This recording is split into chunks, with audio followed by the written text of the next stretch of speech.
My name is Ditech, CTO at DVS, and today we're going to take a look at the modular intercom. You've asked for it, we're going to deliver it, we're excited about it, so we're going to show you what it's all about. So we're going to move my cup of coffee out the way. So those of you that don't know, the modular intercom was released probably about 6 months ago. It allows you to build up a system that fits your needs module by module. So the first thing you need, as you can see, is a whole new array of boxes. So it's a grey colour scheme boxes, really like that distinctive look.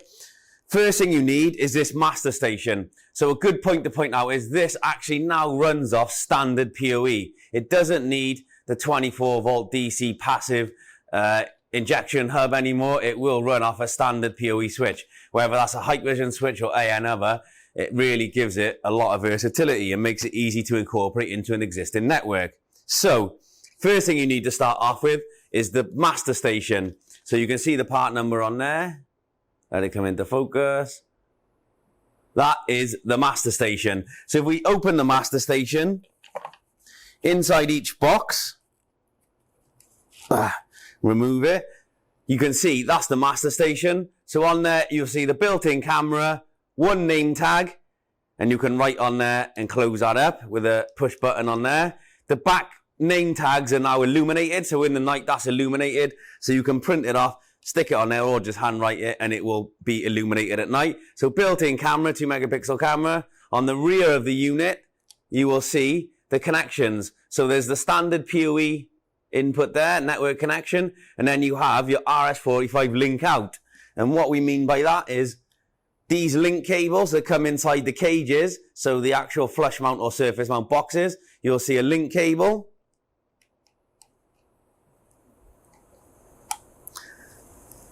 That links into there, which links into your sub-module. So always start with a master module. You have to have this. Even if that's the only thing you have to start with this main unit.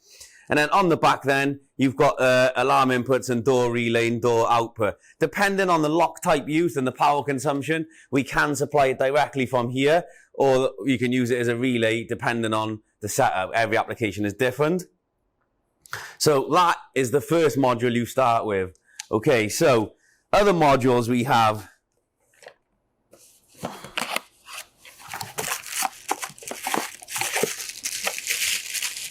We have a numbered keypad. Allows you to enter the code to access the door, to open it. So if your code was 1, 2, 3, 4, that would open the door. You'll see on the back, the master module is what carries the PoE input. On the back of here, you can see an RS-485 input output. So this is where it comes into the unit, then out to the next sub module. Each unit then, on the back rear flap, has a little waterproof cover. Now if I prise this open gently,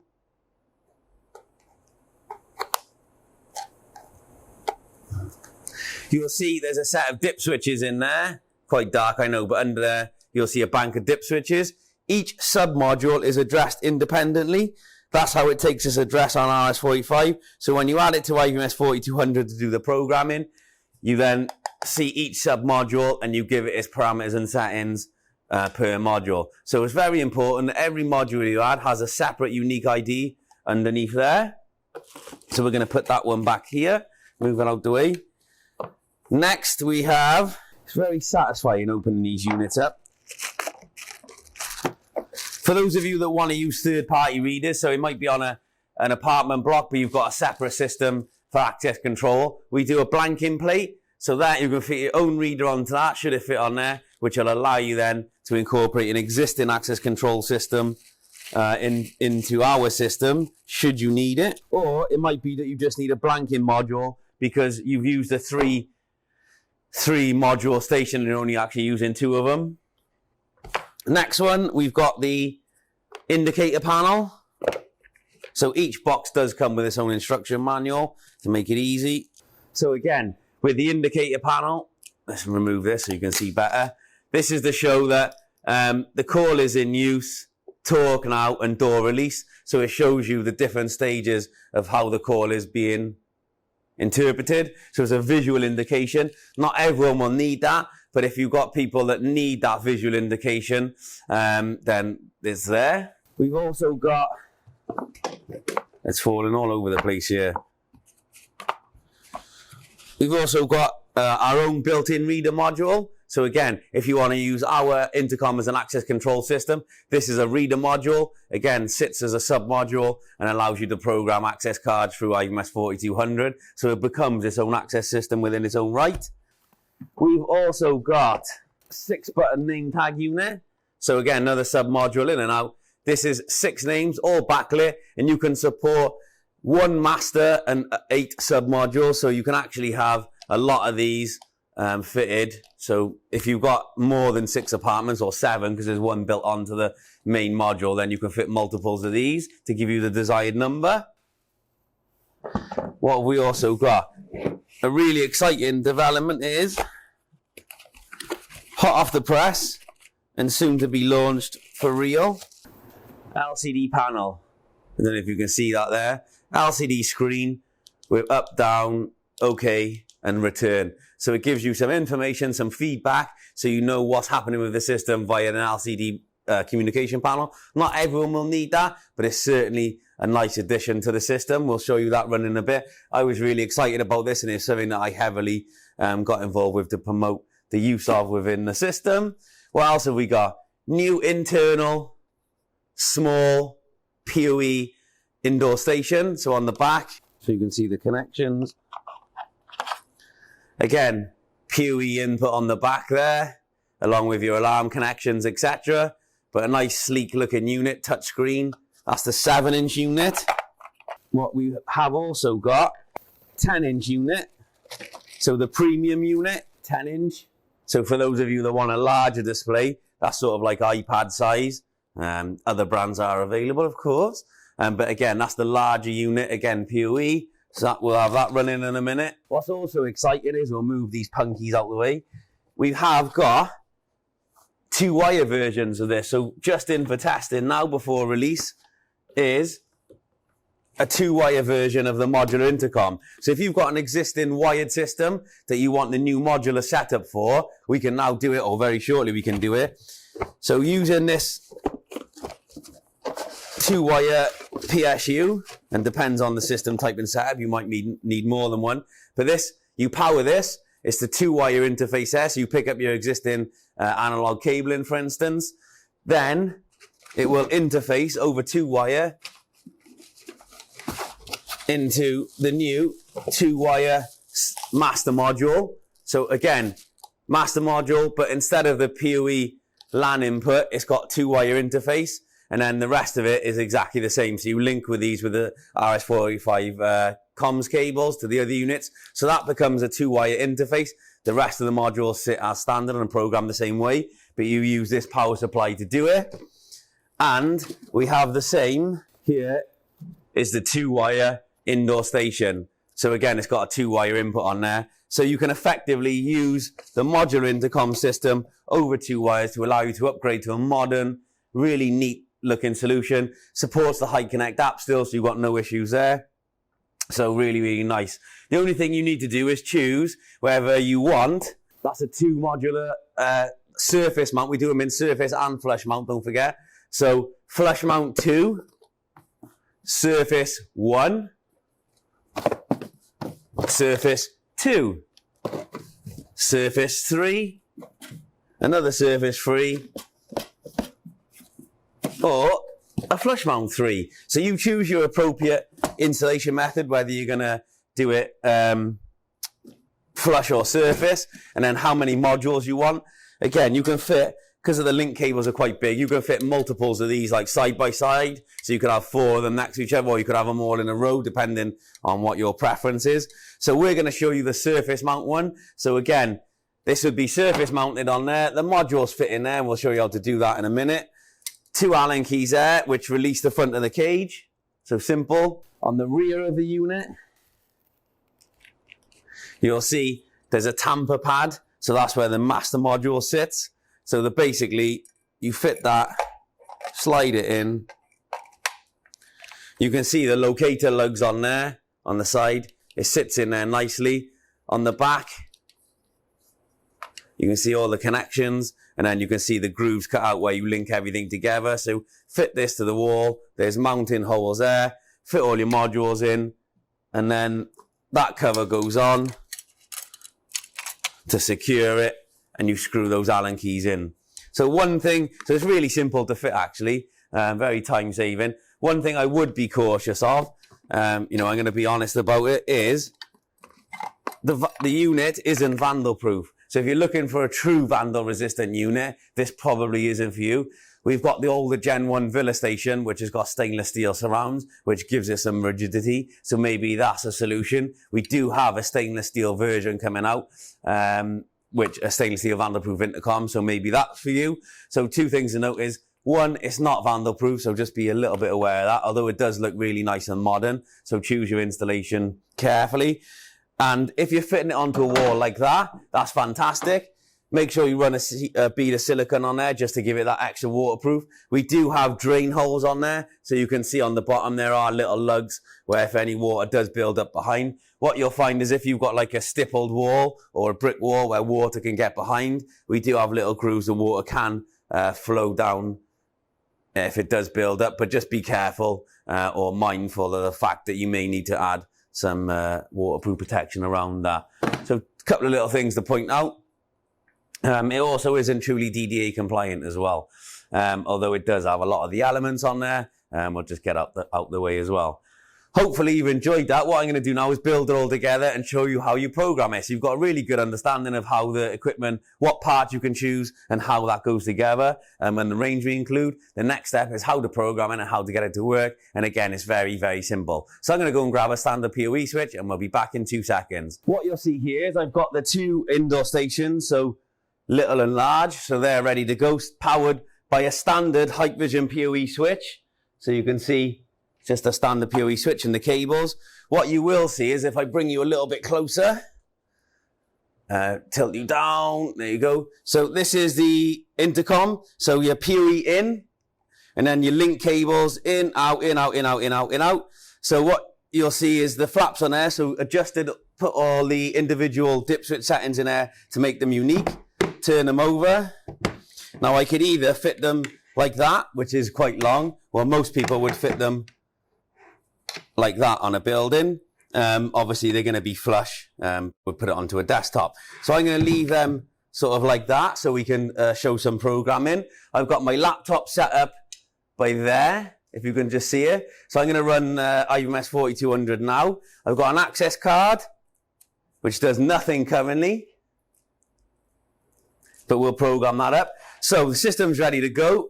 And next time you see me is when I go on to IMS 4200. Just a quick shout out for Jeff Trofio, all the way from the Philippines. Thanks for commenting and asking for a shout out. You're more than welcome. There's your shout out. Okay, see you in 2 seconds when we're at the PC. Thanks, guys. Okay, welcome back. So I have now set up all my equipment, as you know, installed IMS 4200, and just for reference, I'm using this version here, which is currently the latest. There may be other versions. I tested it on this version. It seems to work really well. So what I've done is installed the 3 devices in there. So I've got my main call station, the larger indoor station and the smaller indoor station. So 3 devices. I've removed everything else just to make it nice and neat so we can focus on these 3 devices. They're all powered up by the Hikvision switch, which is sat by here. I've got the USB card reader, which we'll use to enroll a card for the access control side of it. But basically, all I've done is activated, given them IP addresses in the range and added them to the software.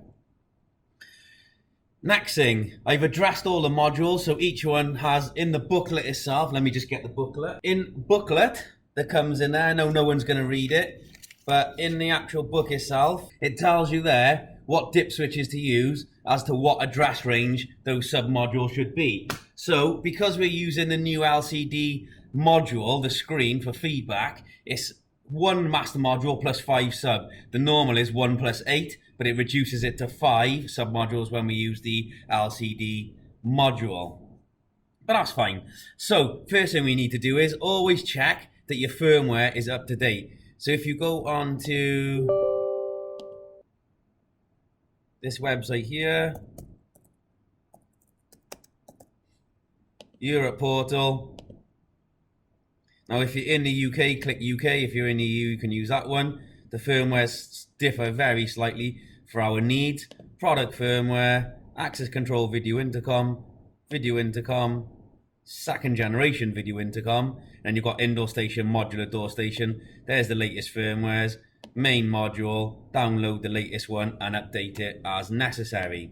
It's very important that you have the latest firmware because it fixes bugs, also gives improvement in functionality, but the newest firmware will support the LCD submodule. If you don't update the firmware, it won't be supported.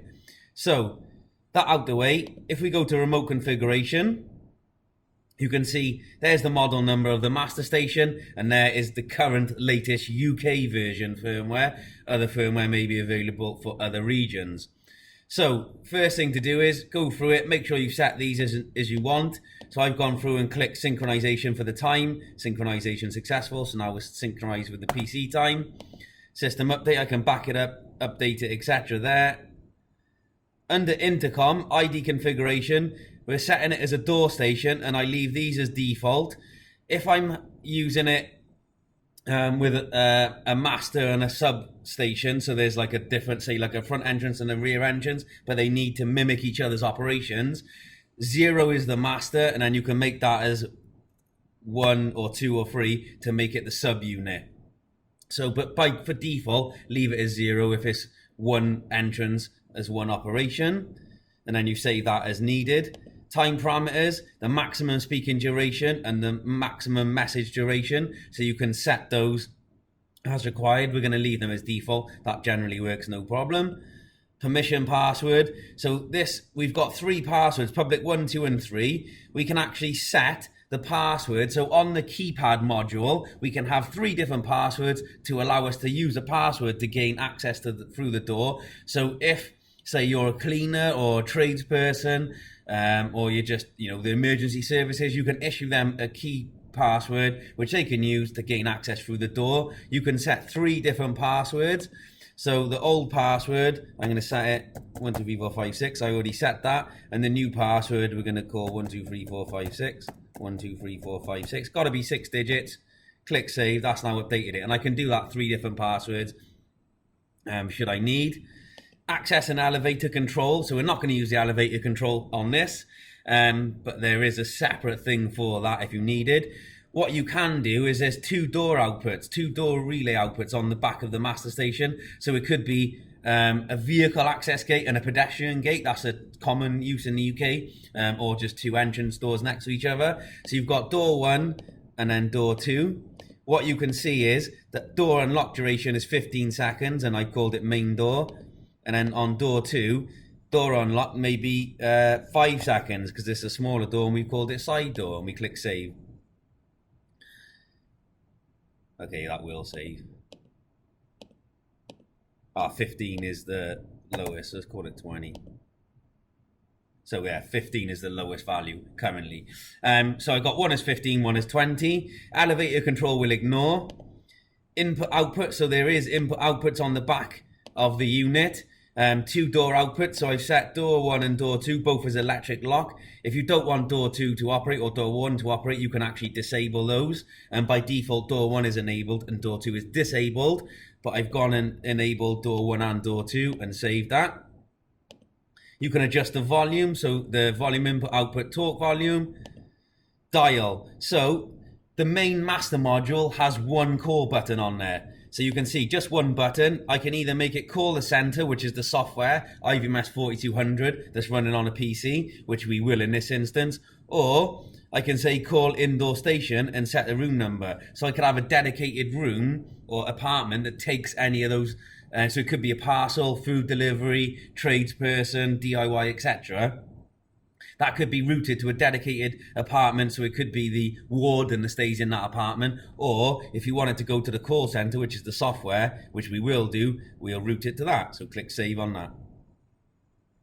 You've got motion detection on the camera, pretty standard, says what it is. Intercom protocol, we're going to leave it as private, although there is SIP protocol in there, but that is quite complex and something that we can't support all the SIP products out there. Next thing is a submodule. You'll notice on this new version, you'll see the sub-modules. So I've got the 5 sub-modules there. So I've got the DSKD DIS, which is the LCD panel. It's telling me it's online. Click setting and I can adjust the brightness and the keypad tones. Name tag module, I can edit that and I can select 1 to 6. Remember, it had 6 buttons on there. I can assign buttons 1 to 6 to which room they relate to, which room they call. So 1 to 6 by default.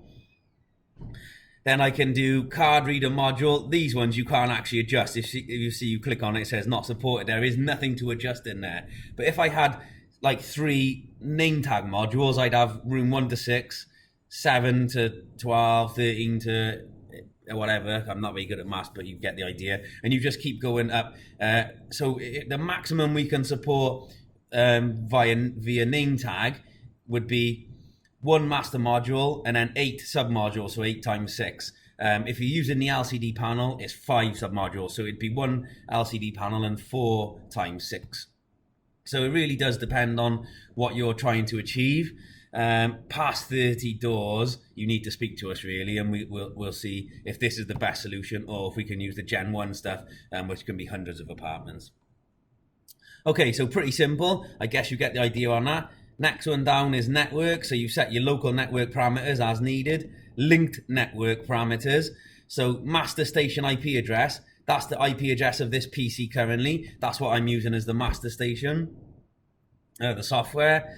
You've got the SIP server and security control panel, which we're not going to look at today. FTP, if you're going to use FTP.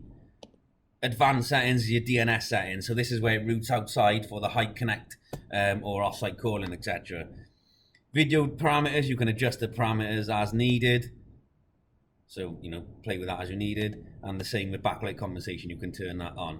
So pretty straightforward. Nothing more really to adjust in that, and it's not too complicated. The next thing is moving on to the 2 indoor stations that we have. So we've got this new indoor station here. So click on edit. Tells you the model number and obviously the firmware I've updated already. Same, you go through it, you can set all the parameters, synchronization, completed, system maintenance, backup, update, restore, etc. What you will find is in ID configuration, you can set it to indoor station or station extension. So on indoor station, that becomes the master. If you've got an apartment where you've got one at the front door, wherever it may be, and you want, say, 4, 5, 6 units to ring at the same time and they're located around the property, one is indoor station. The rest of them become station extensions and point to the IP address of the indoor station, and they become slaves of that master effectively. They just mimic that operation. They do have limited capability when you put them as an extension unit, but you have one master and then several extension units after. For purpose of this demonstration, I'm using 2 separate indoor stations so you can see that it, say, 2 apartments and how it interacts. Room number, I'm setting the first one as room number 1 and floor 1, so that's fine. Time parameters, you can set this individually, how long it rings for, maximum live view duration, and call forwarding time. The call forwarding time is how long it calls. So at 0, it will call the indoor station and the High Connect app at the same time. If I set that at 20 seconds, it will ring the indoor station for 20 seconds and then forward it to the High Connect app. So it depends on really how you want to use that. Most people will want them both to ring at the same time. Permission password. Again, I can have the unlock, so the admin password, arming, disarming password, unlocking password, or dress code. If I want an individual unlock password for my apartment, or the user wants it, I can set unlock password. I can put like 888-999, 888-999, and that relates directly to my personal apartment unlock code. So you've got public and personal. So the public are the 3 we set earlier, but then I can have it as a personal password, which only I know. And I can use that instead of an access card. Zone alarm, so they have got up to 8 alarm inputs on the back of the unit, so you can connect in smoke detectors, alarm inputs, emergency switches, etc. It becomes like a little home monitoring system, so if you do connect them in, it will notify you through the High Connect app or through the IMS 4200 software. Most people are going to use a dedicated alarm system. It gives you a lot more functionality and options within that, but the option is there to use that if necessary. IP camera information, we can actually add IP cameras, so we can link external cameras or internal cameras to the indoor station. I've already done this earlier, so I can click modify. I'm going to pull one directly off the network via a turbo DVR. I've given it the IP address of the turbo DVR. The port number is 554, it's the RTSP port, so whatever you set as the RTSP, which is default 554, make sure you input that. Username, password of the DVR, and then channel number, so channel number 1, 2, 3, 4, etc. as needed, and then the manufacturer protocol is Hike. Currently, you only support Hikvision. We've done that, and you can add in as many as you want, or there is a limitation, but you can add, several in there should you want to pull the feeds in to monitor them from the indoor station. So if before you answer a call or open a door, you want to check the perimeter to see if there's anyone hiding around the corner or on the driveway, it gives you that added functionality of an overview system from the front door. Okay, volume input output, so you can adjust that, the indoor station per apartment specifically. Ring import, you can actually import your own ringtone. If the customer doesn't like any of the 4 default ones, then you can import your own. I've never done it myself, never been asked to do it, but there is a function to do the custom import. Deploy info, that's just what's connected to it currently. Intercom protocol is private. Incoming call linkage, this is quite handy. So I've enabled it, and the trigger 1, trigger 2. So on the back of the indoor station, there's actually 2 relay outputs. I've actually connected a multimeter to those outputs on the back of the unit. The idea being, when someone initiates a call from the outdoor station, the indoor station will ring, but it also activates the relay output. I've done relay 1 and relay 2, which you can see later on via the multimeter will buzz. You could link that to a flashing light, so if you're hard of hearing but visually fine, you could have a flashing light which indicates there's somebody calling. You could have it to a buzzer, a chime unit, whatever. So it acts like a sort of a doorbell function. So if your phone is on silent or you can't hear the indoor station, you can actually link it to an external call function. So that's quite handy, that's new. And you've got the 2 relay outputs there, which you can control the output delay or the output dwell time. So it's 5 seconds by default. I don't think there's any need to change that in all necessary. Local network configuration, again, local network settings there, you adjust them as required. Linked network configuration, so the master station IP address is the PC IP address in this instance. Main door station IP address is the main modular intercom, so we point it at that. And SIP server, we're not using any of these here. And the main door station type by default is D series, so we're going to leave it as D series. Advanced setting is just a DNS setting, so it routes outside for the Hike Connect function. And the Hike Connect function itself, if you do want the user to be able to have Hike Connect, enable Hike Connect. It's online because I've got an external connection through my router next to me.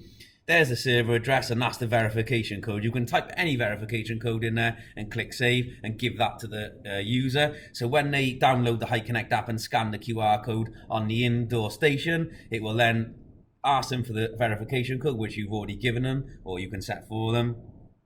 So each department will have their own Hike Connect capability separate to the system. So only they receive their calls. So it's really, really handy. But it was like that on Gen 1 Villa Station anyway. And again, all we've done is on the next version here, on the next indoor station, just to run through it quickly. Again, updated the firmware, same functionality, but I've called this room 2. So I've got 2 stations that I can call. And then the rest of it becomes very familiar. So hopefully you're keeping up with me so far. Next thing what we're going to do is, if I go to person, we're going to actually program an access control card, my access control card, to enable us to issue cards. So we can use an unlock code. We can also use a card and issue cards and use the built-in Wigan reader. It really is flexible and down to how you want to deploy the system. So first thing, go to access control. I'm not going to go too much into this. I'm going to show you very briefly how you would achieve an access control system via the software. So the first thing is access group. Let's add an access group. We'll call it DVS. Template is all day. I've already added a person in, but if you haven't added any people in there, there will be no one in there for now, but I will add myself. And actually, let's do it the other way around. Let's do it, let's delete me. Okay. go back to access control, do it this way. So DVS, that's my organization, but there's no one in there yet. And it tells us which selected access point do we want to associate with this access group. So it's the main call station. So we've added it in there, highlight that and click save. But it tells you then, this is where it will fail because there's no people to assign it. So that is where you really do have to have at least one person in there to start with. Otherwise it won't let you continue with this. So if we cancel that and go back, so if I show you the pitfalls and where to start, so I've already got the person open, go to person, you can change the organizational name. I put DVS in there and we can put show persons and sub-organization, add a person and we're going to call it me. So the ID will go from 1, let's call it Dave actually, Dave DVS. So the person ID will be 1 and then following on from that it's unique. So I can add a face, upload, take photo or remote collection. So I could take a photo. I don't know if it'll work. I'm using the webcam built into the tablet already. Let me just upload a photo. Right, there you go. Can't be more than that. All the ones I've saved are more than 200 kilobytes. So we'll forget that, but you get the idea. You can add a face to it if you want. Email, dave@dvs.co.uk. Telephone, 999. Effective period, so when we want it to end. Remark, all okay.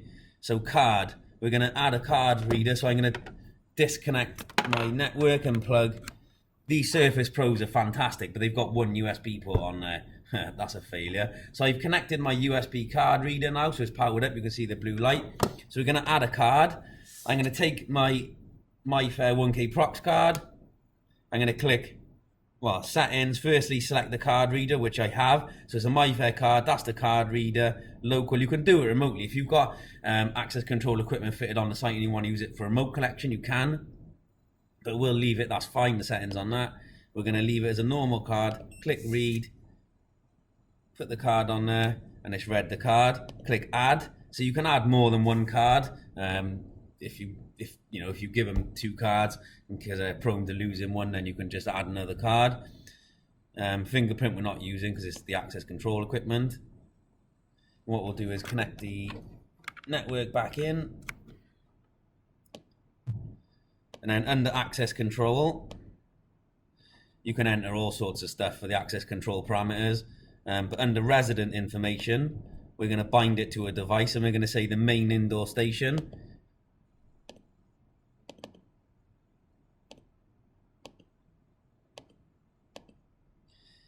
And floor room number 1, floor room 1, room number 1, additional information, anything else you want to put in there, click add. I'll just put 1. We can add another one, call it, there you go, Morty, put whatever you want in there, card reader, 1, 2, 3, 4, 5, 6, 7, 8, 9. This is just to get the data in there.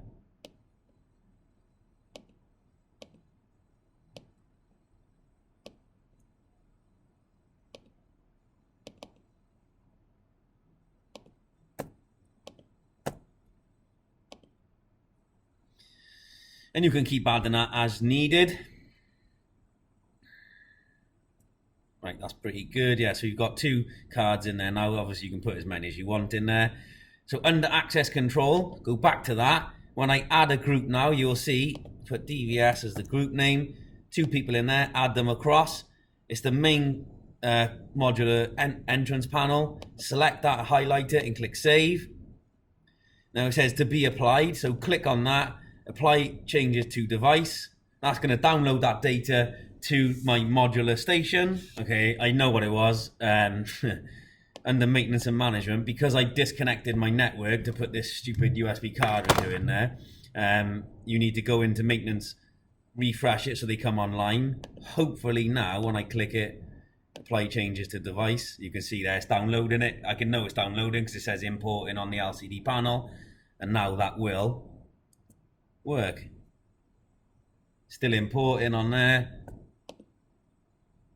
Apply all, download it to that on that method.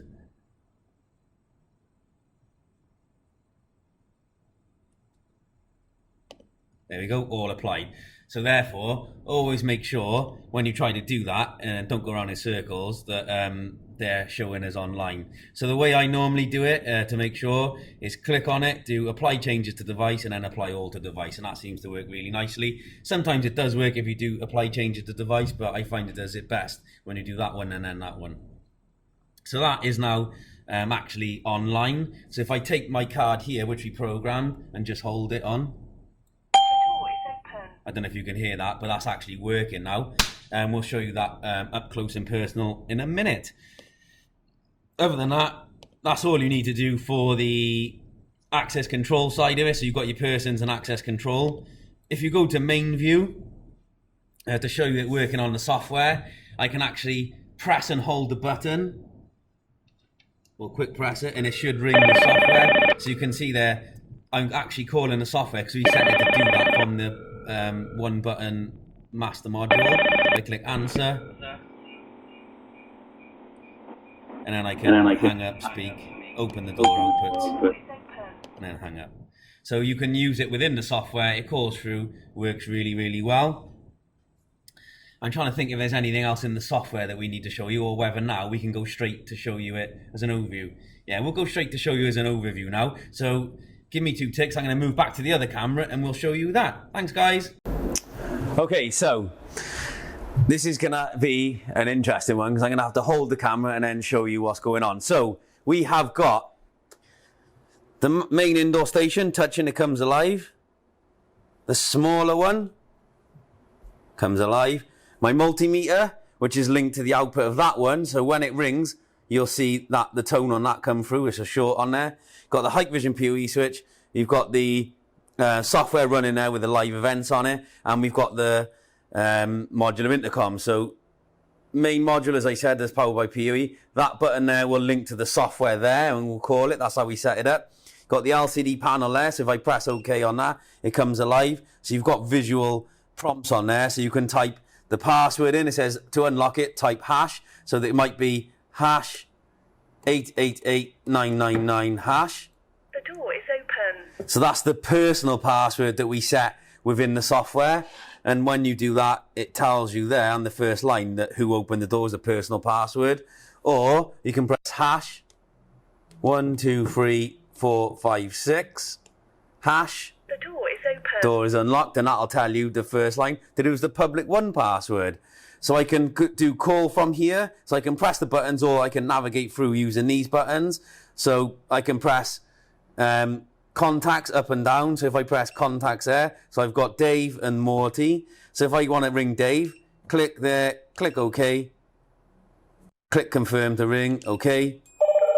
That's now ringing the indoor station there, and you can see the multimeter. So I've triggered that and it's timed out. There's the indoor station there, hello. So I can answer that. Got the normal speech capture, etc. And I've got the door 1 and door 2 there. It's open. So it gives you feedback in the indicator panel. So the indicator panel tells you that the door's open. So it'll be call in progress, talk now, and door open, and that will time out after the 15 or 20 seconds, depending on which door we rung. Or I can actually hit one of the 2 buttons and ring directly. So you write on there the nameplate. So press that one, and it'll ring that one there. Press hang up. Okay, press 2. Again, same functionality. The door is open. Then hang up. So you can see again, wait for it to time out, and you can see the indicator panel.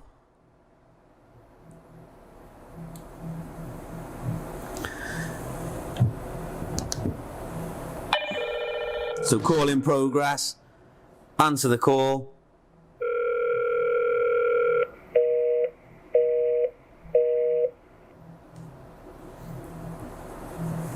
Press it.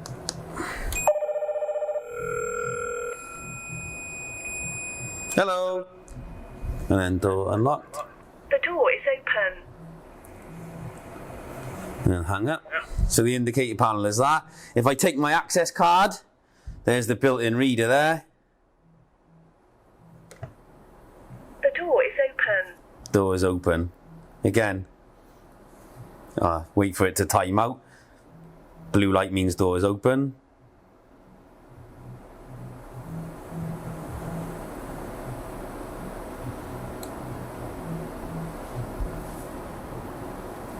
The door is open. There we go. So that's how to use an access card. So you've got access card, PIN, you've got your dedicated buttons, you can navigate through using this, you've got your unlock code, you've got your indicator panel. So it is a really powerful solution actually. Or you can call a number by pressing the number and 1. So if I press 1 and then hash, that rings it as well. So it really is a powerful system. Other than that, I kind of think we've covered everything. What I will do is turn the lights off quickly, so we'll make it go dark. It is all backlit, so at night you can actually see what you're doing, which is really nice. Okay. Okay, and just for the Hike Connect, so in the menu, settings, Hike Connect service settings, it's on. I already set it through, like I said, through the thing. You've got a QR code there, so I'm going to take my Hike Connect on my app, click, scan QR code. Yep, I want to add that.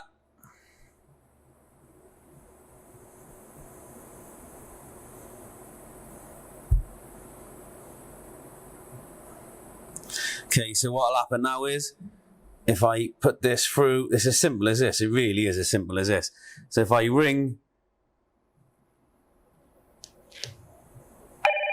wrong one, silly man.